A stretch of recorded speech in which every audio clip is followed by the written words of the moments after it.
Hello and welcome to Dream Team Coach TV, brought to you by Betway. I'm Sean Burke. Joining me is Andy Taylor, Jack Townsend and Nick Elliott. Coming up on this week's show.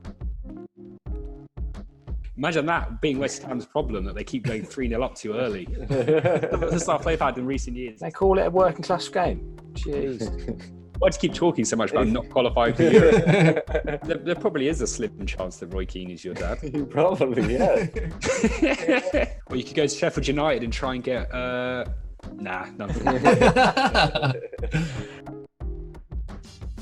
Spurs are having a tough time of it lately. They just lost to Man United, their rivals are circling around their star player, and even Ole Gunnar Solskjaer has given them stick. Ole accused Son of faking an injury to get a goal disallowed, saying if his son stayed down like that for 3 minutes and got 10 mates around him, he won't get any food. I should hope not. The limit is still a group of 6 friends under current restrictions. Lads, sum up Spurs' season in a sound. Jack?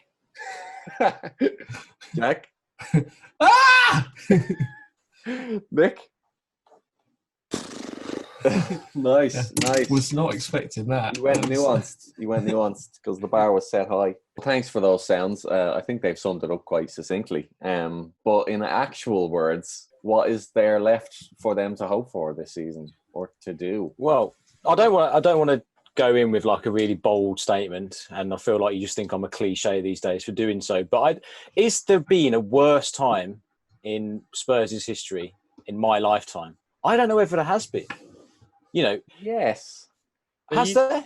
They used to finished finish like 12th. They used to finich in the bottom half. No, but what perspective though. Perspective. This is what I'm talking about, right? They've had the high life. They've been living in the rich circles. They've been sneaking into top 4. They've been living that Champions League lifestyle. They've been dining at the top tables. And now they're not in Europe. They're not going to get top 4. Might not even get top 6. Harry Kane, big old rumours. Probably the biggest rumours I've seen of him leaving.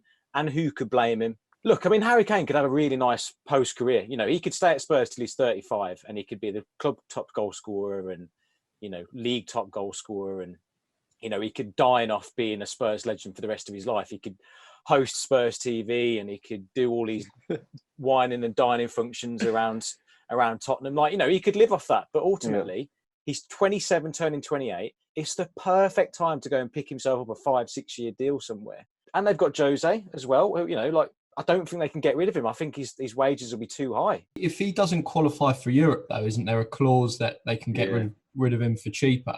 Mourinho's quite savvy with contracts, though. I don't know. I feel like it'd still be quite expensive. But it feels like it'd be like a red flag in the negotiation, wouldn't it? Where Mourinho's like, by the way, if I don't qualify for Europe, which that'll never happen. So there's no point talking about it. If I don't, you think, well, why do you keep talking so much about not qualifying for Europe? Well, I know what you mean, because you know they have got Jose Mourinho as manager. Like you're saying, Andy, in our lifetime, could you ever imagine a manager of that standing in the game going to Spurs? Not really. And it was only even when it happened, it was kind of like, wow. Oh, by the way, I forgot to mention, Pochettino's in the semi-finals of the Champions League with a far better PSG side. I mean, it must be painful, but at the same time, it's almost like seeing one of your boys going and doing well. Is that kind of the feeling with Poch? I don't know. Well, I can see Kane going to PSG, you know. I know all the talks of Man City and United, but why would Levy want to sell to a rival? Do you not think that's just going to be a heartbreak moment if he does leave, though? But maybe we're still hypothetical. Maybe he just won't leave, and maybe he is just there to stay. But really, like seventh place for someone like Harry Kane, who is just phenomenal, like top goal scorer. I think, was he top assists as well?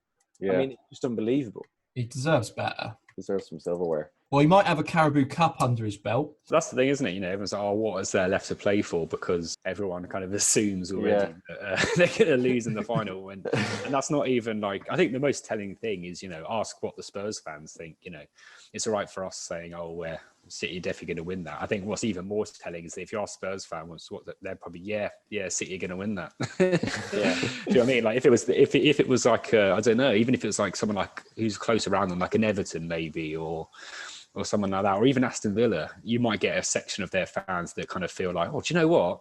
It's a final, anything can happen. But I think if you actually ask most Spurs fans, no, that's just going to be a regulation win for Man City. Hold fire on the chat for a few minutes as it's time for the 4 to Score challenge. This week, our sponsor Betway has set us a challenge in honour of Oil Clasico this weekend as Chelsea face Man City in the FA Cup. So we're going to crunch the numbers and test the panel's knowledge of spending habits of these two clubs. Question 1. Who has the biggest record signing? What, between the two? Between the two, Man City or Chelsea.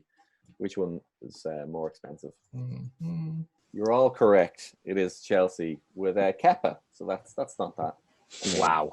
long ago. Yeah. Wow. Mental. £71 million. Can you believe that out of these two clubs and like the trophies they've won and everything, that Kepa is the biggest name signing? Man City's biggest signing is Ruben Diaz, 64 million. Question 2. Which club, according to Transfermarkt, has the more expensive squad? Well, if you add up all their transfer fees. It's interesting because actually I assume that Chelsea have just got more players as well. Well, yeah, does that include the 150 loanees? Well, it will do, surely. The answer is Man City. So their squad is £924 million and Chelsea's is £701 million.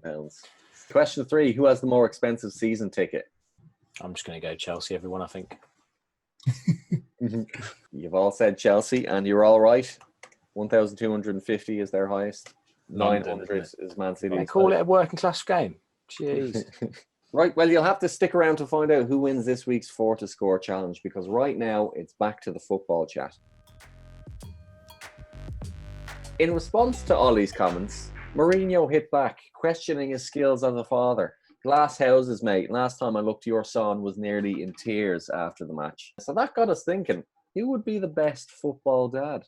So what, are you asking us hypothetically, who would you want to be dad? Who would be your football dad? Ole Gunnar Solskjaer, I mean, this is not the first time he's talked about starving his kid. Like, this is like the third time this season where he's like, well...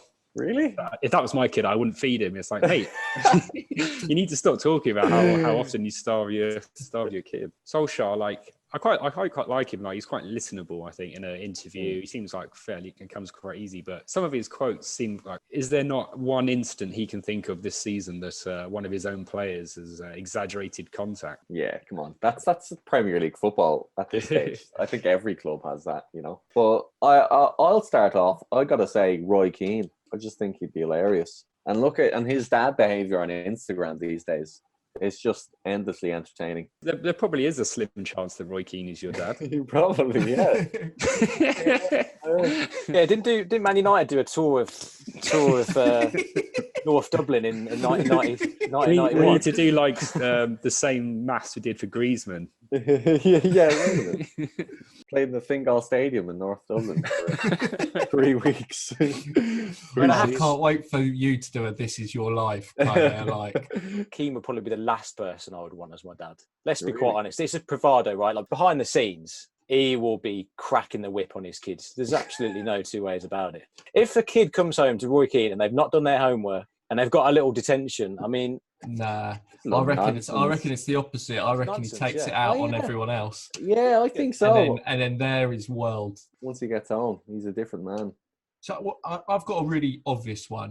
Mm-hmm. I mean, Marcus Rashford, surely. Yeah. I mean, he fed the whole nation of kids free school meals single-handedly. He's been a dad to loads of kids already, so I think he's got to be up there. Yeah. It's got to be the most food-related comments from one club I've ever seen, right? I mean... Yeah, true. Rashford's all about feeding the kids. Solskjaer's all about starving. Yeah, do you reckon Rashford had a word? Yeah, good point. I don't know. I mean, for me, it's really obvious ones just fit into my kind of seamlessly into my life. I think would be Sean Dyche and Sam Allardyce. You know what? I'd actually be co-parented by the pair. Actually, I'm happy with that. Weekdays with Allardyce, weekends with Dyche. I think the other way around. Actually, I think Dyche. I think he'll be organised enough to drop me off at school and, he'll have food on the table when I get back. Whereas Allardyce, he'll just be in the pub with me on a Saturday, won't he? Nick, what do you think? Well, obviously, I'd have Bielsa as my dad. That would be a life dream come true, of course. Although I'm not sure because, on the one hand... He does like an underdog. Did you see that little screenshot of him talking after we beat Man City last weekend? You might have seen that we beat Man City. I don't know if you saw that, but he had like his glasses like askew, and he was laughing. And that I did look. He looked a bit like a dad then, but then I thought, well, what would it actually be like? Yeah. I'm doing 50 sprints of the back garden on a Monday if my homework's not up to scratch. It'd actually be quite a brutal regime, I think, that no one would realise. From the outside, think, oh, look at that, that's a nice relationship between son and father. But actually, at home, behind closed doors, he's working you like a dog. Are there any football son combos in football? Well, Idig Johnson made his international debut coming on as a substitute for his dad. That's right. That's pretty cool. Blind. But Blind. Yeah, there's loads of father son. The Haalands, you might have heard of Alfie Haaland's son. Haaland. Alfie. Yeah. I was talking to my dad about that the other day. Who used to know? Roy. Yeah, exactly. Now that the league title is all but sewn up, our focus turns to the race for top four. West Ham are currently in 4th place as of recording, which means this time next year, we could be seeing the likes of Declan Rice and Jesse Lingard lining up against their former club, West Ham, in the Champions League. 7 games left. Are they going to crack? I really hope they don't crack. Like I'm all in now on West Ham doing it. I just think they're really likable, and I think there's been quite a lot of times in the last 20 years when West Ham have been not very likable. So is it a coincidence that that's when their fans are not allowed in the stadium? Yeah, possibly. Lingard's form is actually just ridiculous. Like it's mad. I wasn't watching the game, but I just looked at my phone. I just said out loud, like, Lingard scored again. He scored 2 more goals. It's just like every week you think, well, that'll be it now. That'll curtail it. That's enough. He's already had loads, but he's genuinely like the most in form midfielder in the Premier League. There's some people that are trying to get away with saying, well, he's always been a good player. You guys probably didn't realise, I did. He's always been a good player, and that's fine. But no one can genuinely tell me they thought that Lingard had it in him to be the most prolific midfielder in the Premier League and one of the most prolific midfielders in Europe. Like, there's no one can say that straight face. And I just quite like the idea that West Ham kind of proving everyone wrong with a manager that's proved even more people wrong, player who's possibly proved even more people wrong than that, because it's kind of 75% of the Man United global fan base that probably thought he wasn't good enough, at least at one point. Yeah, I'm really enjoying it. But they're getting so many injuries. I mean, obviously Rice is the big one. He's probably their best player, most important player. But I quite like Moyes. I like the standard that Moyes is setting for them. He's like, we need to stop letting teams come back in after we go 3-0 up. It's like, imagine that being West Ham's problem, that they keep going 3-0 up too early. The stuff they've had in recent years, it's like, well, we're letting teams come back in after we go 3-0 up. It's like, if you'd said at Moyes at the start of the season, your biggest problem will be you're going 3-0 up too early in some games. I'm sure he would have taken it. On the surface, I still think it looks quite unlikely, because if you just look at the table itself, I know that West Ham are in the top 4, but Chelsea are only a point behind, and Chelsea have a better squad, arguably a better manager, but they do have Champions League to deal with as well, which is obviously they've got a horrible run in Chelsea. But just looking at it in names of clubs here, like Liverpool are only 3 points behind. And again, I know Liverpool have had a poor season, but ultimately they've got Jota back. They've got Salah back scoring goals. I think he's got 6 in 6 for club and country. So I think objectively you'd say no. But actually, when you dig deeper, well, Leicester are only 1 point above them. And Leicester, we know they've got a bottle in them in terms of top 4. They've lost their last 2. They looked pretty poor. Like, West Ham just looked a far stronger side. And then actually when you look at West Ham's fixtures, it's like they actually could do this. They've got Newcastle, Burnley, Brighton, West Brom, Southampton, and they do have Chelsea in a couple of weekends' time, which is an unbelievable top 4 fixture, that is. Yeah, I think it's actually on. I actually think it's on, which is incredible. Do you think the owners have got a bit lucky, though? Do you reckon they've just stumbled upon this formula? Because I still feel like if you spoke to any West Ham fan, they wouldn't be like, they'd still think this club is a shambles in terms of how it's run. Or has that changed now? As just being top 4 completely, has everyone forgotten that? I think the owners have definitely got lucky. Like, you look at some of the business, it just doesn't make sense. Wasn't one of our first ever talking points this year was Dejan Garner, wasn't it? Do you remember that one? Oh yeah, exactly. Yeah, but that was a shambles though. They said they got too many wingers, and then they bought Ben Rama 2 weeks after. Objectively, it just doesn't make any sense. But that's why I think credit to Moyes. definitely, and the players. Yeah, the owners have kind of stumbled into a winning formula. Let's just say they do get top 4, right? How does the club manage that? Because they'll probably have to fend off bids for Rice. Lingard, I think he actually could stay there. I think if he actually gets them top 4 and he's playing the best football of his career, I think he could stay there. But ultimately, Craig Dawson, up against Mbappe, I can't see it. And like Aaron Cresswell again, really good player. Do they have to completely rip it up and to try and fight Champions League, or do they just go, let's just enjoy it? We're going to get a nice payday from the Champions League, but let's not go over the top because we're probably not going to do it again. Surely they just want to build on what they've got because they've seen that this team and core work well together. They just want to get in a few more names and strengthen in depth. I think you could probably just cream off a few of the better players, right? Like you could go to Newcastle and try and nick St. Maximin, or you could go to Villa and try and nick an Ollie Watkins, or you could go to Sheffield United and try and get no. Well, is Jesse Lingard like the best loan signing in recent history? He's certainly the best one I could think of. I don't know. I was having a look, and I think Carlos Tevez, loan from West Ham to United. In 2 years, he scored 34 in 99, and he got 2 Premier Leagues, 1 Champions League, and a League Cup. Wasn't his move to West Ham alone, or was that the fact that it was controversial? Well, it was illegal, wasn't it? Yeah. It was illegal. That so was the main thing. That kind of thing. That's the best illegal signing I've seen. Yeah. Fair. Mascherano second. Yeah. I think Lukaku was on loan at West Brom, wasn't he? And he scored. It was 17 and 35. There you go, 17. Wow. And they finished. West Brom finished 8th that season, so that's got to be up there. But that's like a season-long loan, isn't it? Like, Lingard's has obviously only been since January. The one that everyone always talks about is Henrik Larsson to Man United. I love that. That was only I think there's a lot of romanticism around that. That was only like 7 games, but it was the fact that I think a lot of people thought he was done, and there was something just quite pleasing about seeing him finally playing the Premier League after obviously bossing it for Celtic for so many years and then going to Barcelona and stuff. So I think people quite like the fact that it wasn't a flop and he actually was quite good. And he played 13 games and scored 3 goals. There you go. But it was kind of like, he's come in, he's doing a job and like filling a hole. Whereas like Lukaku for West Brom was just like fully their best player.